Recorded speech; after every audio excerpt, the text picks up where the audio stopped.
আমরা চাচ্ছি যে ন্যায় বিচার, শুধু ন্যায় বিচার চাচ্ছি, আর বাইরে আর কিছুই না। জসিম আমার জামিল লিমন হয়েছে আমার ভাইকনা। তো মরদেহ আপনারা জানেন ইতিমধ্যে কিছুক্ষণের মধ্যে হয়তো পৌঁছাবে। আমরা ওর মরদেহ নিয়ে জামালপুরে ওর দেশের বাড়ি মাদারগঞ্জ জেলায়, ওখানে বাদ মাগরিব জানাজা সম্পন্ন হবে। লাশ রিসিভ করার জন্য এখানে এসেছি। রয়েছে, তারা যোগাযোগ করেছেন, মানুষ থেকেও যথেষ্ট ভালো ভূমিকা নিয়েছেন। যার কারণে আপনারা দেখতে পাচ্ছেন যে মামাদের কিছু সময়ের মধ্যে চলে আসতেছেন। আমরা চাচ্ছি যে ন্যায় বিচার, শুধু ন্যায় বিচার চাচ্ছি, আর বাইরে আর কিছুই না। আমরা ন্যায় বিচারটা পেলে আমরা পর থেকে তো একই অবস্থা। পরে যখন একটু নিশ্চিত হয়েছে, ওখানকার প্রশাসন যখন একটু নিশ্চিত করছে, তখন ওখান থেকে আমাদেরকে জানানো হয়েছে।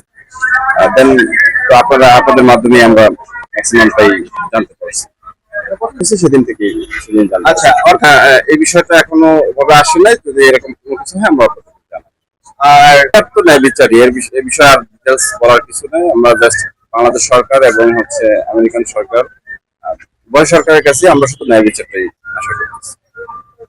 আচ্ছা করেছে, এবং সেই সাথে বাংলাদেশ সরকারের পক্ষ থেকে আপনাদের এবং এই না বলি এটা যেহেতু বিচার প্রক্রিয়াধীন রয়েছে, সরকার সিদ্ধান্ত নিবে। সরকার যেটা ভালো মনে করবে আমরা সেটাই।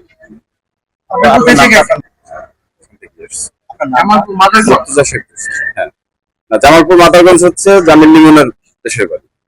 আপনার সাথে আর কি কি? বাবা আসছে, মা আসছে, আরো অনেক আত্মীয় স্বজন আসছে, নানু আসছে।